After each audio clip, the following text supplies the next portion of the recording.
সারা পৃথিবী ঘুরতে ঘুরতে বৃন্দাবনে এসে হাজির। ওরে আমার বাহন ঢেকি, ঢেকি, আমাকে কাঁধে নিয়ে সারা পৃথিবী ঘুরছিস আর সারা জীবন শুধু যুদ্ধ দেখছিস। সত্যযুগে হিরণ্যাক্ষ হিরণ্যকশিপু দুই ভাই ভগবানের সঙ্গে যুদ্ধ করেছে, দেখেছিস। আবার ত্রেতা যুগে রাম রাবণ যুদ্ধ দেখেছিস। দ্বাপর যুগে কুরুক্ষেত্রের যুদ্ধ দেখছিস। আর কত যুদ্ধ চাইতো? এবার একটু শান্তি চাই। শোনো শ্যাম সুন্দর, তুমি যদি ভেবে থাকো একাই ভগবান, তাহলে ভুল করছো। তোমার আগে আমি অনেক অবতার হতে দেখেছি। যুগে যুগে আমি দেখি কত রকমের অবতার আসেন আর যান। তোমার আগে যারা এসেছেন তারা যে কাজ করেছেন তুমিও সেই কাজ করছো। কি না, পরিত্রাণায় সাধুনাং বিনাশায় চ দুষ্কৃতাম ধর্ম সংস্থাপনার্থায় সম্ভবামি যুগে যুগে। তোমারই বাণী তোমায় বলে দিল। তো শোনো কৃষ্ণচন্দ্র, ধর্মের পক্ষে থেকে অধর্মের বিরুদ্ধে যুদ্ধ করতে গেলে অনেক সময় ধার্মিক লোকেরও প্রাণ যায়। যেমন রাম রাবণের সঙ্গে যখন যুদ্ধ হয়েছিল, সেই সময় রাবণের দলে যারা মারা গেল সবাই কি অধার্মিক? ওই রাবণের দলে তো বিভীষণের ছেলেও ছিল, পরম রাম ভক্ত, সারা গায়ে রাম নাম লিখে যুদ্ধ করতে এসেছিল, তাকেও মরতে হলো যেহেতু রাবণের দলে নাম লিখিয়েছে। তাই ধর্মের পক্ষে অধর্মের বিরুদ্ধে যুদ্ধ করলে কিছু কিছু ধার্মিক লোকেরও প্রাণ যায়। তার প্রায়শ্চিত্ত স্বরূপ রামচন্দ্র করেছিল অশ্বমেধ যজ্ঞ। কিন্তু তুমি যে এত বড় কুরুক্ষেত্রে যুদ্ধ বাঁধিয়ে দিলে, কই তুমি তো কোনো যজ্ঞ করলে না। যুধিষ্ঠির তো করেছে, আর যুধিষ্ঠির করেছে, যুধিষ্ঠির ফল পাবে। তুমি একটা যজ্ঞ করো। আমাকে কি যজ্ঞ করতে বললেন? হ্যাঁ, কি যজ্ঞ? তুমি একটা একেবারে অন্য ধরনের যজ্ঞ করো। রামচন্দ্র করেছে অশ্বমেধ যজ্ঞ, আর তুমি করবে দান ব্রত যজ্ঞ। ত্রেতায় রামের রাজা ছিল, অশ্বমেধ যজ্ঞ কইল। ত্রেতায় রামের রাজা ছিল, অশ্বমেধ যজ্ঞ কইল। ত্রেতায় রামের রাজা ছিল, অশ্বমেধ যজ্ঞ কইল। ত্রেতায় রাম রাজা ছিল, অশ্বমেধ যজ্ঞ কইল। ত্রেতায় রাম রাজা ছিল, অশ্বমেধ যজ্ঞ কইল। দান ব্রত যজ্ঞ হবে এবে, দান ব্রত যজ্ঞ হবে এবে। শুনুন শুনুন, রাজা যজ্ঞ করবে, এটা তো রাজারও পরম সৌভাগ্য। কিন্তু আমি যে দান ব্রত যজ্ঞ করব তার নিয়মগুলো কি? নিয়মাবলী মাত্র 3টে নিয়ম। প্রথম নিয়ম, শুনো বলি হে রাজন, ত্রিভুবনে নিমন্ত্রণ। শুনো বলি হে রাজন, ত্রিভুবনে নিমন্ত্রণ। সবারে করিতে হইবে, সবারে করিতে হইবে।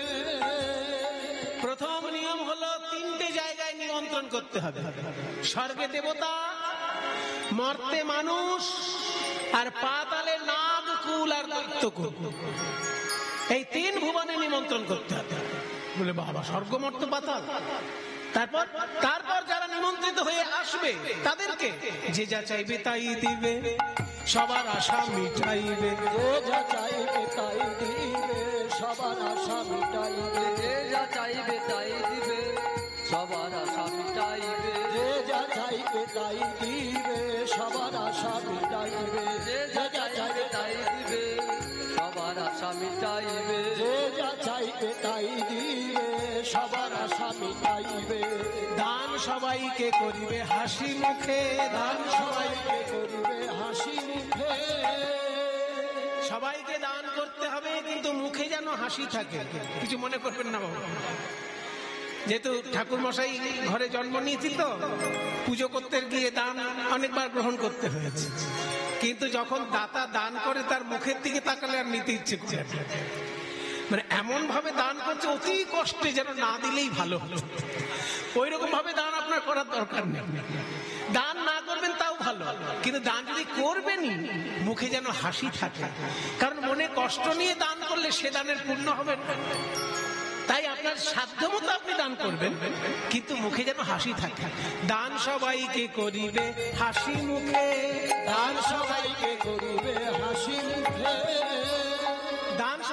একটা ছোট্ট কথা বলি, দান যদি না করা হয় তাহলে সম্পত্তি কিন্তু বিফলে যায়। আমাদের ভারতীয় শাস্ত্র বলছে যে সম্পত্তির তিনটেই হচ্ছে পরিণাম। আপনার কাছে যদি 100 টাকা থাকে, সেই 100 টাকার পরিণাম কি? তিনটে পরিণাম। যদি সৎপাত্রে দান করেন তাহলে টাকাটি ঠিক পরিণামে গেল, আর যদি 100 টাকা আপনি নিজে ভোগ করেন তাহলেও তার সঠিক পরিণাম হলো। এই দুটো হলো সঠিক পরিণাম। এই দুটোর মধ্যে একটাও যদি না করা হয় তাহলে তার নাশ হবে। সে টাকাটা আপনারও কাজে লাগলো না, আর আপনার অনুগত যে তারও কাজে লাগলো না। এটা কিন্তু আপনার বৃথা গেল টাকাটা। তাই দান, ভোগ এবং নাশ, এই তিনটে হচ্ছে অর্থের পরিণাম। সেই জন্য বেঁচে থাকতে থাকতে কিছু দান করে যাওয়া উচিত। বলছে হস্তস্য ভূষণম দানম। কারোর হাতে যদি দামি দামি আংটি পরা থাকে, সেটা সেই হাতের ভূষণ নয়। সেই হাত যদি কোনোদিন দান করেছে কাউকে, তাহলে জানবে সেই হাতে ভূষণ আছে। যদি কোনো হাত কাউকে কিছু দান করে থাকে, তাহলে সেই হাতে আংটি না থাকলেও সেটা ভূষিত হাত, তাতে ভূষণ আছে। হস্তস্য ভূষণম দানম। সেই জন্য দান যখন করবে মুখে যেন হাসি থাকে। দান সবাইকে করিবে হাসি মুখে, দান সবাইকে করিবে হাসি মুখে। এটা দ্বিতীয় কথা। এবার তৃতীয় নিয়ম কি? যজ্ঞের শেষ নিয়ম বলছি, মন দিয়ে শোনো।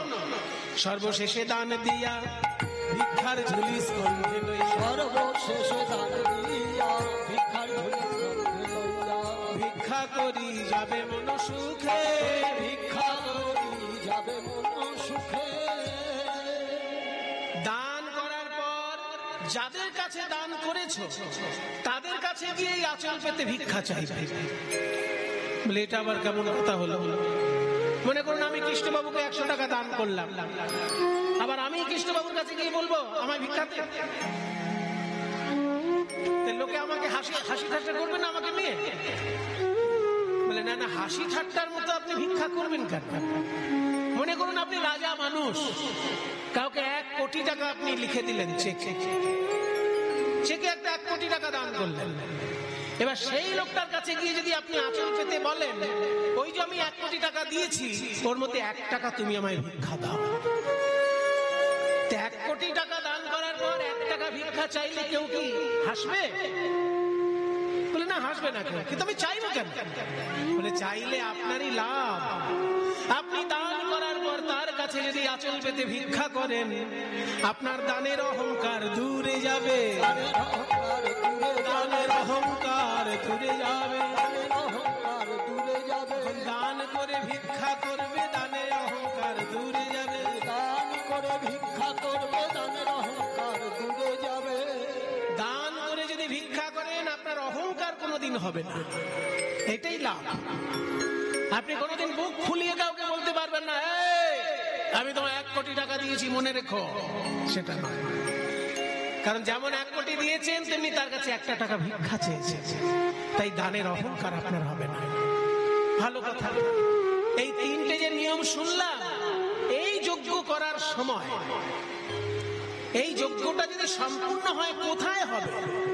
জায়গাটা কোথায়? মনে করো স্বর্গ থেকে দেবতা আসবে, মর্তধাম থেকে মানুষরা আসবে, পাতাল থেকে দৈত্যরা আসবে, তাহলে জায়গা বলতে যজ্ঞের জায়গাটা হবে কোথায় জানো? গুজরাটে সমুদ্রের ধারে প্রভাস তীর্থ। বলে এত তীর্থ থাকতে প্রভাস তীর্থে কেন? তাহলে তো একটা রহস্য শুনতে হবে। প্রভাস তীর্থে কি উপকার সেটা জানতে হবে। শোনো তাহলে। ওই যে চন্দ্রদেব, ওই চন্দ্রদেবের 27টি স্ত্রী আছে। মানে জ্যোতিষীর ভাষায় চাঁদের চারিদিকে যে 27টি নক্ষত্র, সেই নক্ষত্রগুলো হলো চাঁদের স্ত্রী। এই 27 জন স্ত্রী থাকা সত্ত্বেও চন্দ্র বৃহস্পতির স্ত্রী তারার প্রতি আকৃষ্ট হয়েছিলেন। তাই বৃহস্পতি অভিশাপ দিলেন, ওরে চন্দ্র, তোর এমন অধঃপতন যে গুরু পত্নীর প্রতি কুনজর, তাই তোকে আমি অভিশাপ দিলাম 16 দিনের মধ্যে ক্ষয় হতে হতে তুই নিশ্চিন্ন হয়ে যায়।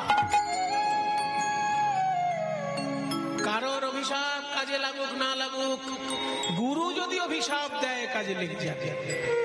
তবে গুরু সাধারণত অভিশাপ দেয় না, একেবারে দেয়ালে পিঠ থেকে না গেলে গুরু কখনো অভিশাপ দেয় না। দেবগুরু বৃহস্পতি যখন অভিশাপ দিয়ে ফেলেছেন চন্দ্রকে, চন্দ্রের ক্ষয় শুরু হয়ে গেছে। 1 দিন 2 দিন 5 দিন 10 দিন 15 দিন, চন্দ্র 15 দিন ক্ষয় হয়ে গেছে। আর একটা দিন বাকি আছে, সেটাও ক্ষয় হয়ে গেলে চন্দ্র শেষ হয়ে যাবে। সেই সময় চন্দ্রের 27 জন স্ত্রী কৈলাসে গিয়ে শিবের শরণাপন্ন হল। সবাই একটু হাত জোড় করুন, আমরা একটু শিব ঠাকুরকে ডেকে নিই।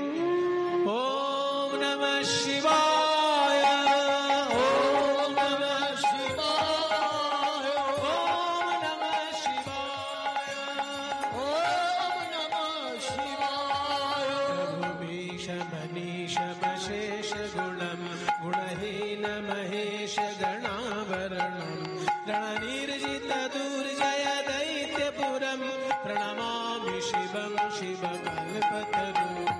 ওম নমঃ শিবায়, ওম নমঃ শিবায়, ওম নমঃ শিবায়। প্রভু ঈশম অনিশম, তিনি নিজে ঈশ্বর, কিন্তু তার ঈশ্বর নেই।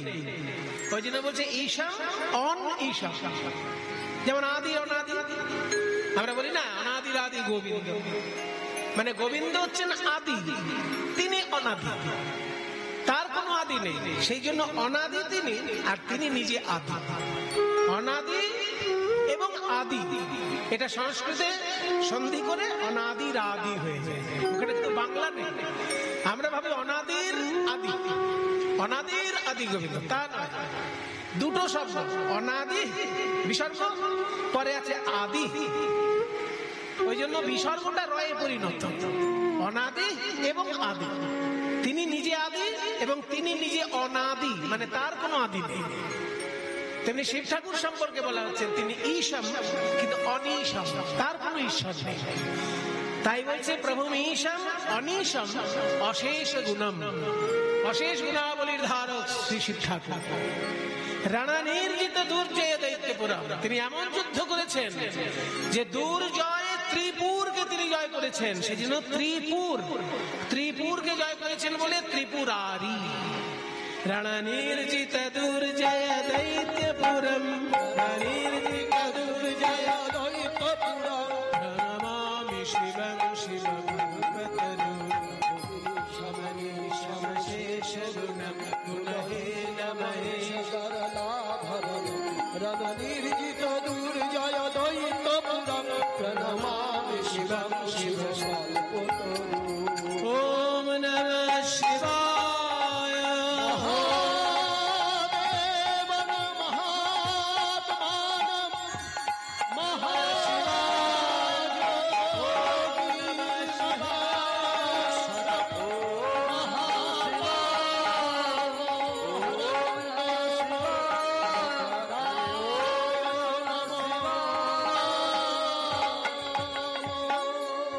আহা,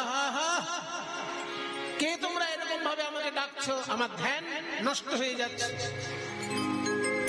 আমাদেরকে চিনতে পাচ্ছেন না? আমরা আপনার শালিকা। হ্যাঁ, খেয়াল করুন ভালো করে। দক্ষ রাজার একটি মেয়েকে বিয়ে করেছেন শিব ঠাকুর, আর দক্ষ রাজারই 27টি মেয়েকে বিয়ে করেছেন চন্দ্রদেব। তাহলে দক্ষ রাজা হচ্ছেন শিবেরও শ্বশুর, চাঁদেরও শ্বশুর। তাহলে চাঁদের স্ত্রীগণ শিবের কি হলো? শালিকা, শালী। বলে আমরা আপনার শালিকা। বলে ও তাই, যেন চেনা চেনা লাগছিল মনে হচ্ছে। তা তোমরা আমার কাছে এসেছো কোন দুঃখে? মানে দুঃখে না পড়লে কে আপনার কাছে আসবে মশাই? সারা গায়ে সাপ জড়িয়ে বসে থাকেন, বাঘের ছাল, হাড়ের মালা, এইসব দেখার জন্য আমরা আসবো? বিপদে পড়লেই আপনার কাছে ছুটে আসতে। তা বলো কি তোমাদের বিপদ? বলে আমাদের বিপদ মহাবিপদ। আমরা 27 জন স্ত্রী থাকা সত্ত্বেও আমাদের স্বামী চন্দ্র বৃহস্পতির স্ত্রীর প্রতি আকৃষ্ট। তাই বৃহস্পতি বৃহস্পতি অভিশাপ দিয়েছেন 16 দিনের মধ্যে চন্দ্র শেষ হয়ে যাবে, ক্ষয় হতে হতে শেষ হয়ে যাবে। 15 দিন ক্ষয় হয়ে গেছে, আর একদিন বাকি আছে। একটা দিন ক্ষয় হলে চন্দ্র হবে শেষ, আর আমরা হয়ে যাব বিধবা। আপনি আমাদেরকে বিধবা হওয়ার হাত থেকে বাঁচান। কি করে আমাকে বাঁচাবেন বলুন? শিব ঠাকুর বললেন, শোনো, আমার মতো জামাই বাবু থাকতে কে তোমাদের বেদবা করে আমি দেখে নিচ্ছি। হ্যাঁ শোনো, এক কথা শোনো, ওই যে এক খণ্ড চন্দ্র, ওই এক টুকরো চন্দ্রকে আমার জটার মধ্যে এনে রেখে দাও, আমার জটায় লুকিয়ে রাখো, এখানে কারোর অভিশাপ কাজ করবে না। ওই ঘড়িতে যদি জল না ঢোকে তাকে বলে ওয়াটার প্রুফ ঘড়ি, ওয়াটার প্রুফ মানে জল ঢুকবে না। তেমনি আমার এই জটাটা হচ্ছে অভিশাপ প্রুফ, এই জটার মধ্যে কারোর অভিশাপ ঢুকবে না। ওই এক খণ্ড চন্দ্রকে এইখানে এনে রাখো। তখন এক খণ্ড চন্দ্রকে শিবের মাথায় দেওয়া হলো বলে শিবের নাম চন্দ্রশেখর, যার যে চন্দ্রমৌলি, মৌলি মানে মাথা, মাথায় চাঁদ আছে বলে চন্দ্রমৌলি, শিব ঠাকুরের নাম। এবার চাঁদ রয়েছে শিবের জটার মধ্যে লুকানো, আকাশে অন্ধকার, আর তো আকাশে আলো নেই। এবার বৃহস্পতি যখন রাতের বেলা হোঁচট খাচ্ছে, চাঁদের আলো তো নেই, আর তখন তার মনে দুঃখ হচ্ছে যে চাঁদকে একটু গুরুতর অভিশাপ দেওয়া হয়ে গেছে। অন্তত বলে দিতে হতো যে ক্ষয় রোগটা দূর হবে কি করে। অভিশাপটা দেওয়ার পর তো আর বলা হয়নি, অভিশাপ সেই দিতে পারে যে অভিশাপ দূরও করতে পারে। অভিশাপটা দূর হবার উপায় যে বলতে পারবে তারই অভিশাপ দেওয়া উচিত। তা নাহলে আমি শুধু অভিশাপই দিতে জানি আর অভিশাপ থেকে বাঁচাতে জানি না, আমার অধিকার নেই অভিশাপ দেবার। আমি অভিশাপ তখনই দিতে পারবো যখন আমি অভিশাপ থেকে বাঁচাতেও পারবো, তবে তো অভিশাপ দেওয়ার যোগ্যতা থাকে। আমি ওকে বলে দিতে পারতাম যে প্রভাস তীর্থে স্নান করলে পরে ক্ষয় রোগ দূর হয়, এটা তো আমার বলে দেওয়া হয়নি ওকে। কিন্তু বলে দেওয়া না হলে কি হবে, আড়াল থেকে শুনে নিয়েছেন চাঁদের স্ত্রীগণ, তারা শুনে নিলেন যে যদি প্রভাস তীর্থে স্নান করা যায়, মানে সোম তীর্থে যদি স্নান করা যায়। সোম তীর্থ কোথায়? ভারতবর্ষে 12টি জায়গায় শিব ঠাকুরের অপ্রাকৃত প্রকাশ ঘটেছে। সেই 12টি জায়গায় বলা হয় জ্যোতির্লিঙ্গ পীঠ, যেখানে অপ্রাকৃত ভাবে শিব ঠাকুর প্রকাশিত হয়েছেন, স্বয়ং প্রকাশিত শিব। ভারতের 12টি জায়গায়, তার মধ্যে সোমনাথ মন্দির হচ্ছে গুজরাট সমুদ্রের ধারে, ওই জায়গাটাকেই বলে সোম তীর্থ। তো ওখানে গিয়ে যদি কেউ স্নান করে তার ক্ষয় রোগ দূর হয়। এইটা যখনই বলে দিলেন, চাঁদের স্ত্রীগণ শুনতে পেয়ে ওই শিবের জটা থেকে চাঁদের খণ্ডকে এনে সোম তীর্থে স্নান করালেন। যেই না সোম তীর্থে স্নান করানো, অমনি চাঁদের ক্ষয় রোগ দূর হয়ে গিয়ে চাঁদ পরিপূর্ণ রূপে প্রকাশিত হলেন। তাই নারদ মুনি বলছে, শোনো কৃষ্ণচন্দ্র, ওই সোম তীর্থে যেমন চাঁদ স্নান করার ফলে তার হারানো জ্যোতি ফিরে পেল, ওই জন্য তীর্থটার নতুন নাম হলো প্রভা যুক্ত আশা প্রভাস তীর্থ। হারানো প্রভাকে ফিরে পেল, তাই প্রভাস তীর্থ। এই প্রভাস তীর্থে গিয়ে যদি তুমি যজ্ঞ করো, তোমার জীবনের ত্রুটি বিচ্যুতি সব দূর হয়ে গিয়ে তুমি পরিপূর্ণ রূপ ধারণ করবে। নারদের কথা শুনি কহে দেব চিন্তামণি, নারদের কথা শুনি কহে দেব চিন্তামণি, নিমন্ত্রণের ভার কে বলবে, নিমন্ত্রণের ভার কে বলবে। বুঝলাম প্রভাস তীর্থে গিয়ে আমায় যজ্ঞ করতে হবে, কিন্তু নিমন্ত্রণ কে করব? নারদ মুনি আপনি, তাহলে চিঠি আপনাকে দিয়ে দেবো। শুনি মোহন কয় কিবা চিন্তা দয়াময়, শুনি মোহন কয় কিবা চিন্তা দয়াময়, দেবর শিরে ভার দেহ এবে, দেবর শিরে ভার দেহ এবে। নিমন্ত্রণ পত্র কে লিখবে? দাদা বলরামকে বলছে, দাদা আমি চিঠি লিখতে বসে বারবার কেটে দিচ্ছি, কারণ চিঠি লিখতে গিয়ে সবাইকে চিঠি লিখবো, কিন্তু বাবা মাকে কি করে লিখবো? প্রথম চিঠিটা কাকে লিখতে হয়? যে কোনো যজ্ঞের চিঠি আগে চিঠিটা লিখতে হয় শিব ঠাকুরের নামে। ওম নমঃ শিবায় বলে একটা বেলপাতা লিখে সেটা শিব ঠাকুরকে নিবেদন করতে হয়, এটা যজ্ঞের নিমন্ত্রণ। তাই প্রথমে শঙ্করে পরে শঙ্করী রে, প্রথমে শঙ্করে পরে শঙ্করী রে, দেবর্ষী কার্তিকে রে, গণপতি কার্তিকে রে, সে যে পদ্মজনী ব্রহ্মা, সে যে পদ্মজনী লক্ষ্মী বিনা পানি, সে যে পদ্মজনী লক্ষ্মী বিনা পানি, পদ্মজনী লক্ষ্মী বিনা পানি, সে যে পদ্মজনী লক্ষ্মী বিনা পানি, পত্র লিখে নিজ করে, সে যে পদ্মজনী লক্ষ্মী বিনা পানি, পত্র লেখে নিজ করে। দেবতাদের নামে নামে চিঠি লিখছেন, রাজাদের নামে নামে চিঠি লিখছেন, পাতালে দৈত্যকুল এবং নাগকুল তাদের নামে নামে চিঠি লিখছেন, আর দাদা বলরাম সব সংশোধন করে দিচ্ছে। চিঠি লিখতে লিখতে বলল, ভাই যাদের কোলে পিঠে আমরা বড় হলাম সেই মা যশোদা, নন্দ মহারাজ, তাদের নামে চিঠি কই? কৃষ্ণ বলে, দাদা গো, আমি সকলকে চিঠি লেখার মতো পড়াশোনা করেছি, কিন্তু মা যশোদাকে চিঠি লেখার মতো কোন ভাষা খুঁজে পেলাম না দাদা।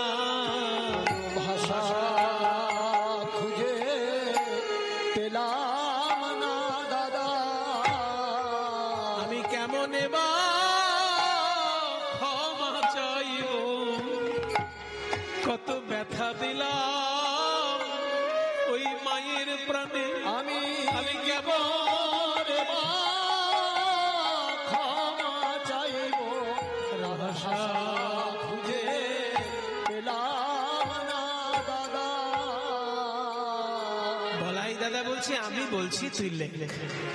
মা গো যশোদে, কত না ব্যথা দিয়েছি তোমার প্রাণে, কুপুত্র যদি বা হয় কুমাতা কদাপি নয়, তাই সকল অপরাধ ক্ষমা করে আমায় আশীর্বাদ করার জন্য এই প্রভাস তীর্থে এসো মা। তুমি আশীর্বাদ না করলে আমার যজ্ঞ সম্পূর্ণ হবে না। মাকে যদি এরকম কোন ছেলে লেখে, মা কি না এসে পারে? নন্দ মহারাজকে লিখলেন, নন্দ বাবা আপনাকে আর কি বলবো, ছোটবেলা থেকে বৃন্দাবনের মাঠে মাঠে আমি শুধু দুষ্টুমি করেছি, ছোট ছেলে হয়ে বড় বড় অসুরকে মেরেছি, কিন্তু যজ্ঞ আমি কোনোদিন করাইনি। বরং তুমি যজ্ঞ করাচ্ছিলে ইন্দ্রের যজ্ঞ ওই গোবর্ধন তটে, সেখানে আমি গিয়ে সেই যজ্ঞ বারণ করে দিয়ে গোবর্ধনের পূজা করতে বললাম। কাজে যজ্ঞ যেহেতু তুমি করিয়েছো, তুমি অনেক কিছু জানো যজ্ঞের নিয়ম, তাই তুমি নিজে এসে দাঁড়িয়ে থেকে যজ্ঞ পরিচালনা করবে যাতে আমার কোনো অপরাধ না হয়। এই ছেলের দায়িত্ব তোমাকে নিতে হবে। তাই বাবাকে দায়িত্ব দিয়ে দিলে যজ্ঞ পরিচালনা। তৃতীয় কথা, শ্রীরাম সুদাম তাদের উদ্দেশ্যে বলছে, ওরে শ্রীরাম, ওরে সুদাম, যজ্ঞ করতে গেলে ভাত রুটি খাওয়া যাবে না, ফল খেয়ে থাকতে হবে। তোরা বৃন্দাবন থেকে পাকা পাকা ফল আনবি, আমি ওইগুলোই খেয়ে থাকবো। আর রাধা রানীর উদ্দেশ্যে আড়ালে লিখছেন, ওগো রাধে প্রেমময়ী, তুমি শুধু আমার প্রেমময়ী নও, আমার শক্তি সঞ্চারিণী। তুমি এসে আমাকে নয়নে নয়নে শক্তি সঞ্চার করবে, তবে তো এই আমি যজ্ঞ পূর্ণ করতে পারব। তোমার নয়নে যে মহাশক্তি, ওই শক্তি তুমি আমাকে নয়নে নয়নে সঞ্চার করবে, সেই শক্তিতে আমি যজ্ঞ করব। এই বলে সকলের নামে চিঠি দিয়ে নারদের মাথায় তুলে দিলেন। নিমন্ত্রণ পত্র লইয়া নারদ চলিল, নিমন্ত্রণ পত্র লইয়া নারদ চলিল, নিমন্ত্রণ পত্র লইয়া নারদ চলিল, নিমন্ত্রণ পত্র লইয়া নারদ চলিল, নিমন্ত্রণ পত্র লইয়া নারদ চলিল। কৈলাস ধামে আসি উপনীত হলো, কৈলাস ধামে আসি উপনীত হলো, কৈলাস কৈলাস কৈলাস ধামে আসি উপনীত হলো। পাহাড় পর্বত তো, পাহাড় গেছে কৈলাস। আয় বাবা নারদ বল।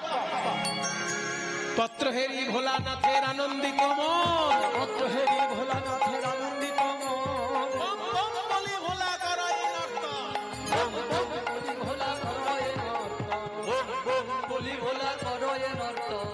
আনন্দ ধরে না, আনন্দ ধরে না, পত্রহেরি ভোলানাথের আনন্দ ধরে না, পত্রহেরি ভোলানাথের আনন্দ ধরে না। বম বম বলি ভোলা করাই নর্তন, বম বম বলি ভোলা করয়ে নর্তন।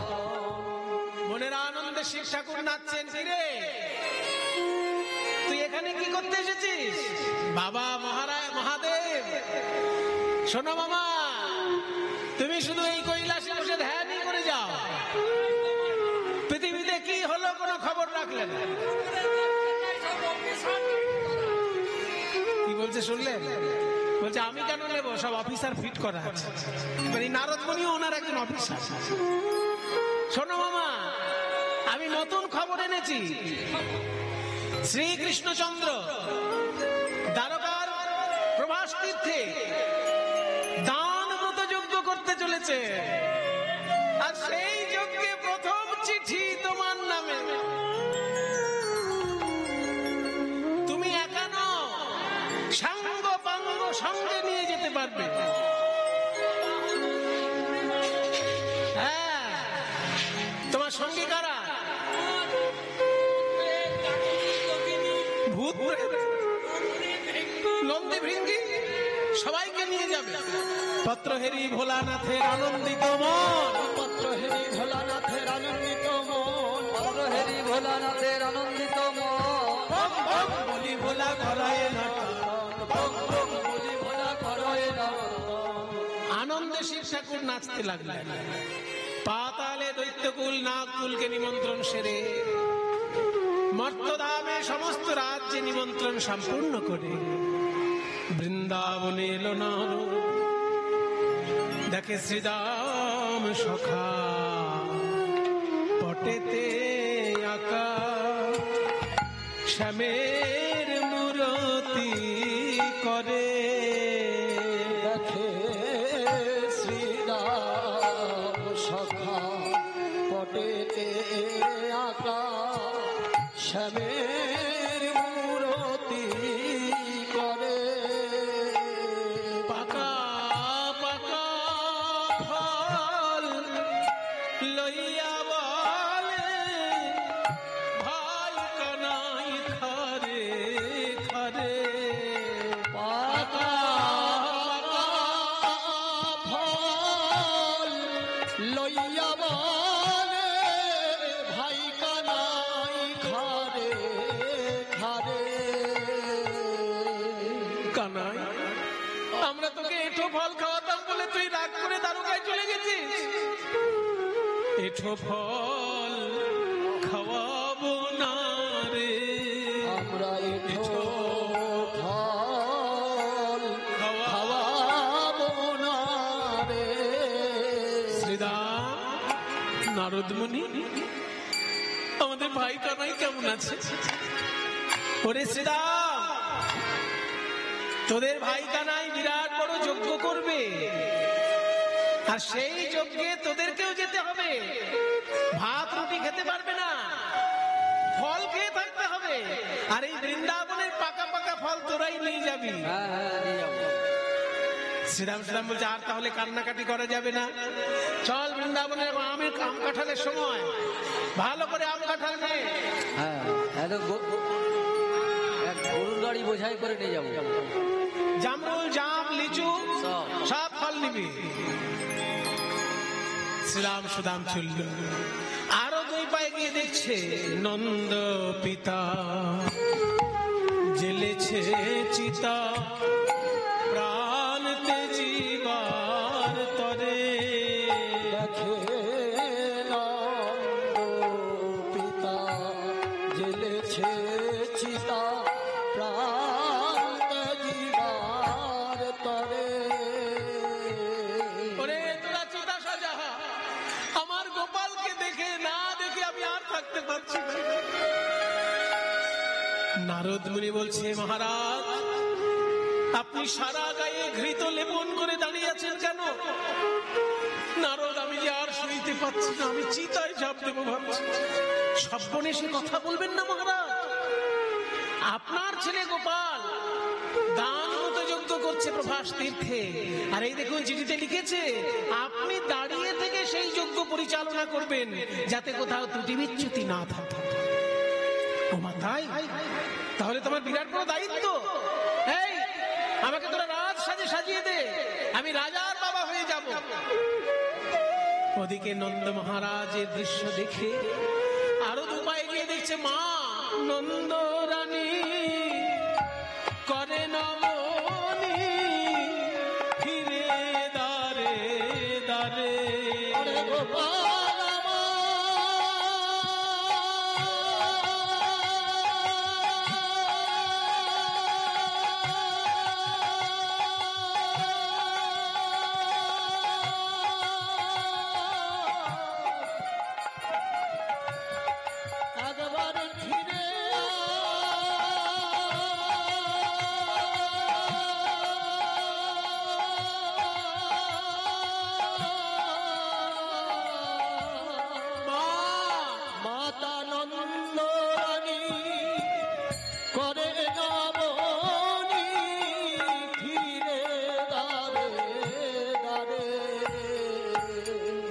আপনি কাঁদবেন না মা। এই দেখুন আপনার গোপাল দান ব্রত যজ্ঞ করবে প্রভাস তীর্থে। চিঠিতে লিখেছে আপনি গিয়ে আশীর্বাদ না করলে সেই যজ্ঞই সম্পূর্ণ হবে না। হ্যাঁ, আমার গোপাল আমাকে আশীর্বাদের কথা লিখেছে, তাহলে আমার কথা ওর মনে আছে। ও তো জানে না ছোট ছেলে, আশীর্বাদ কি খালি হাতে করা যায়? আমি সারা রাত্রির জেগে ছানা মাখন বানাবো, ওর মুখে ছানা মাখন তুলে দেবো, তবে তো আশীর্বাদ করবো। মা যশোদা শুরু করলেন ছানা মাখন তৈরি করা। ওদিকে রাধারানী নিজ কুঞ্জদ্বারে শয়ন করে আছেন, পদ্ম ফুলের পাপড়ি দিয়ে বিছানা করে সেই কোমল শয্যায় রাধারানী শয়ন করেছেন। তবুও বিরহের অগ্নিতে শ্রী অঙ্গ দগ্ধীভূত, পদ্ম ফুলের পাপড়ির বিছানা করে রাধারানী শুয়ে আছে। আর বলছেন সখীরে, আমার তো জীবন থাকতে গোবিন্দ সেবা করা হলো না, তাই মৃত্যুর পর আমি যেন কৃষ্ণ সেবা করতে পারি। বলে মৃত্যুর পর কি করে কৃষ্ণ সেবা করবি? মুনি ঋষিগণ বলেছেন আমাদের শরীরের পঞ্চতত্ত্ব মৃত্যুর পরে পঞ্চতত্ত্বে বিলীন হয়ে যায়। ক্ষিতি অপ তেজ মরুত মম। ক্ষিতি মানে মাটি, অপ মানে জল, তেজ মানে জ্যোতি বা তাপ, মরুত মানে বাতাস, আর বোম মানে আকাশ। অর্থাৎ শরীরের ভিতর ফাঁকা জায়গাগুলো আকাশের অংশ। এই পঞ্চতত্ত্ব যখন পঞ্চতত্ত্বে মিশে যাবে, তারা যেন এক এক করে সবাই গোবিন্দের সেবা করে। এই গানটি আসলে একটি সংস্কৃত শ্লোকের অনুবাদ। শ্লোকটি লিখেছেন শ্রীপাদ রূপ গোস্বামী।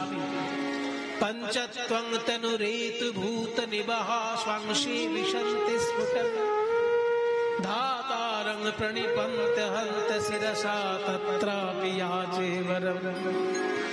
আমি বিধাতার চরণ ধরে প্রার্থনা করি, বলি হে বিধাতা, আমার শরীরের পঞ্চতত্ত্ব যখন পঞ্চতত্ত্বে বিলীন হবে, তাদের মধ্যে প্রথম তত্ত্ব ক্ষিতি মানে মাটি, আমার শরীরের মাটি অংশ যেন গোবিন্দের সেবা করে।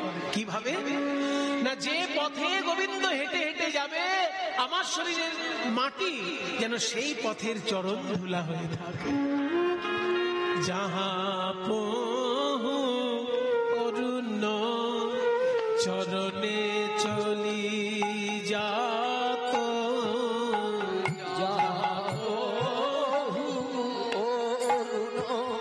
চরণে চলি যাত, তাহা তাহা ধরণী হইয়ে মুঝগাত, তাহা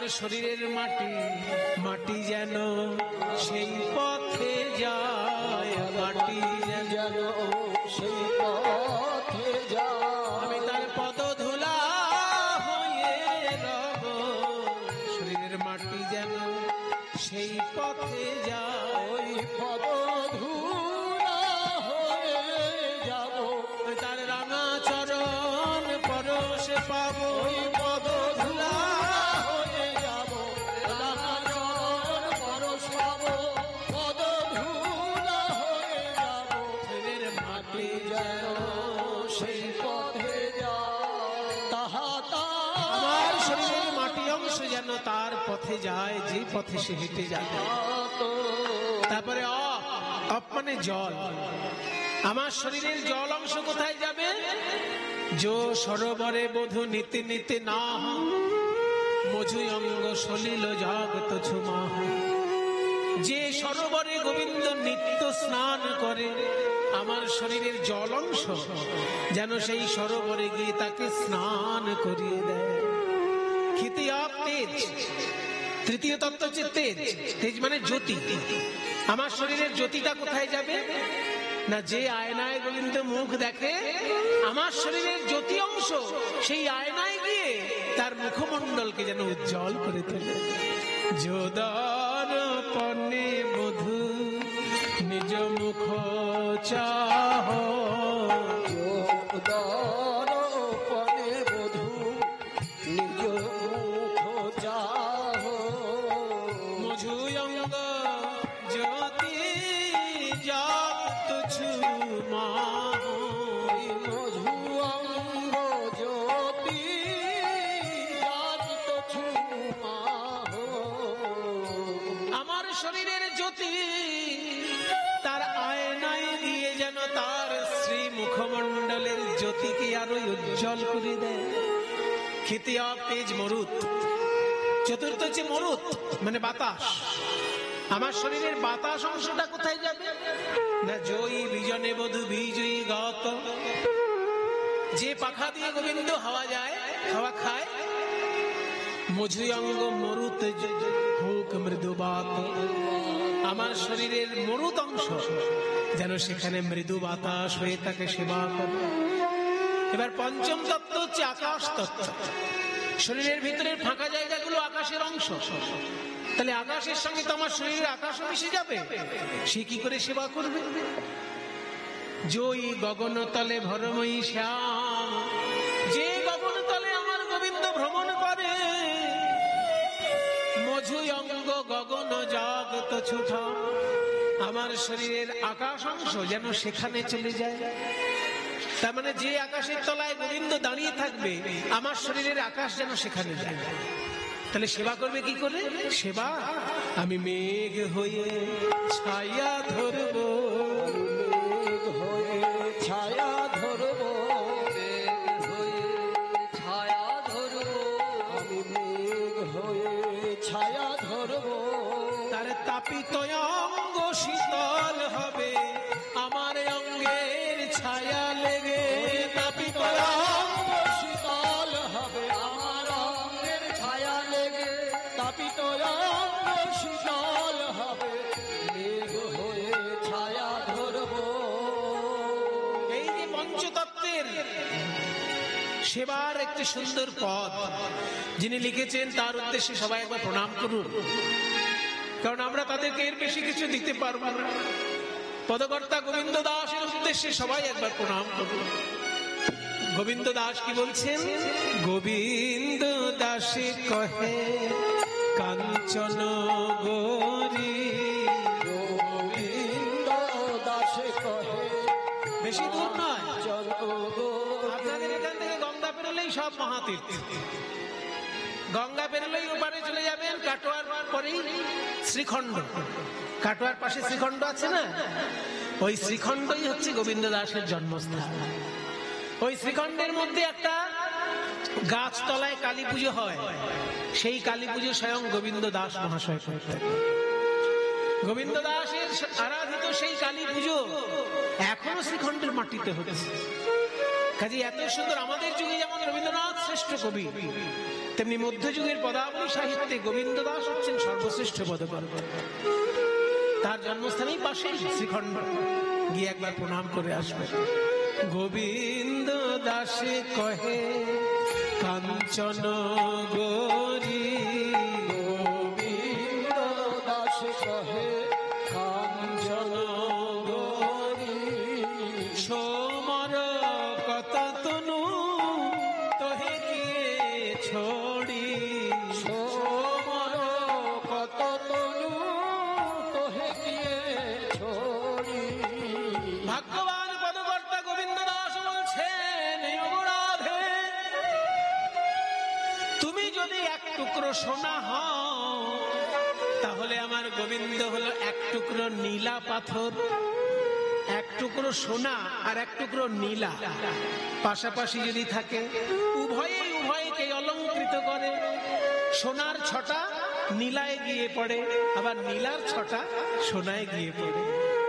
তুমি হলে সোনার টুকরো আর গোবিন্দ হলো নীলার টুকরো। দুজন দুজনকে ছাড়া থাকতেই পারবে না। তুমি বাইরে কেন খুঁজছো?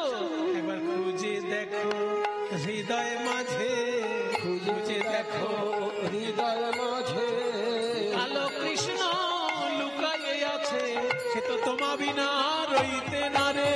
কালো কৃষ্ণ লুকায়ে আছে, বিনা রইতে না রে। কালো কৃষ্ণ লুকায়ে আছে, খুঁজে দেখো হৃদয় মাঝে। সোমর কত তনু তোহে গিয়ে ছড়ি। নারদ মুনি এসে বলছে, রাধে তুমি মরে যাবার পর কৃষ্ণ সেবা করার কথা ভাবছো? ওসব দুশ্চিন্তা দূর করো। এই দেখো আমি যজ্ঞের ব্যবস্থা করে এসেছি। কৃষ্ণ করবেন যজ্ঞ আর তুমি করবে শক্তি সঞ্চার। তুমি নয়নে নয়নে শক্তি সঞ্চার করবে কৃষ্ণকে। এই দেখো তার নিজের হাতে লেখা চিঠি। রাধারানী চিঠি দেখে বলছেন, বাহ, আমার প্রাণবধূ আমাকে নিমন্ত্রণ করেছে রে, আমাকে তো না গেলে হবেই না, তোরা আমায় সাজিয়ে দে। যেই না বলেছে সাজিয়ে দে, অমনি সেইখানে এসেছে কুটিলা। এত বছর কেলে ছড়ার জন্য কান্নাকাটি করে এখনো বউয়ের মরণ হয় না। এত লোকের মরণ হয়, আমার বউ আজকে দাদাকে ডেকে একটা হেস্তনেস্ত করবো। দাদা, এই যে তোমার গিন্নি। আচ্ছা, কি করেছে ও? ও সেজে গুজে রূপের ডালি নিয়ে গিয়ে গিয়ে কেলো ছড়ার কাছে হাজির হবে। কি? ওই দেখো কত সাজছে। তাই নাকি? বাবারে, মালা নিয়ে কেমন সাজছে দেখো, ওই কেলে ছড়ার কাছে যাবার জন্য। তাই নাকি? তুমি এক্ষুনি মা কালীর খাড়া নিয়ে একদম দুটুকরো করে দাও। একদম এক্ষুনি একটা হেস্ত নেস্ত করে ছাড়ছি। যখনই আয়ান এসেছে ক্রোধান্বিত হয়ে, রাধারানী আয়ানকে দর্শন করে বলছেন, তুমি চিনতেই পারলে না আমি তোমার ঘরে কোন মহাশক্তি ছিলাম? বলি, চেনো না তুমি যে মোরে, কে ছিলাম আমি তোমার ঘরে, ছিলাম আমি তোমার ঘরে। এত বলি হইল অপরূপ, এত বলি হইল অপরূপ। রাধিকা ধরিল কালিকা রূপ, রাধিকা ধরিল কালিকা রূপ। রাধিকা ধরিল কালিকা রূপ। অমনি কালী হয়ে দাঁড়ালো, কালী হয়ে দাঁড়ালো, কালী হয়ে দাঁড়ালো। আমাদের রায় বিনোদিনী কালী হয়ে দাঁড়ালো, আমাদের রায় বিনোদিনী কালী হয়ে দাঁড়ালো। আর দেখিয়া আয়ান পদতলে, দেখিয়া আয়ান পদতলে, লুটায় জয় কালী বলে, লুটাই জয় কালী বলে, বলে চিনিতে নারলাম চিনিতে নারলাম। ঘরণী রূপে আমার ঘরণী রূপে ও জননী চিনিতে নারলাম। ধরণী রূপে জননী চিনিতে নারলাম। ক্ষমা করো রাধে, ক্ষমা করো, তোমার কি রূপ দেখছি আমি? তুমি হলে মহাশক্তি, তোমাকে অবরুদ্ধ করার ক্ষমতা এই ত্রিভুবনে কার আছে?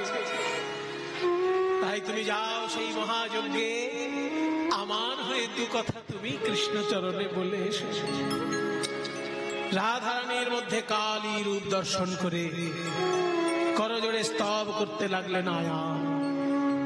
সবাই একটু হাত জোড় করুন, আমরাও একটু জগন মাতৃকাকে প্রাণ ভরে ডাকি।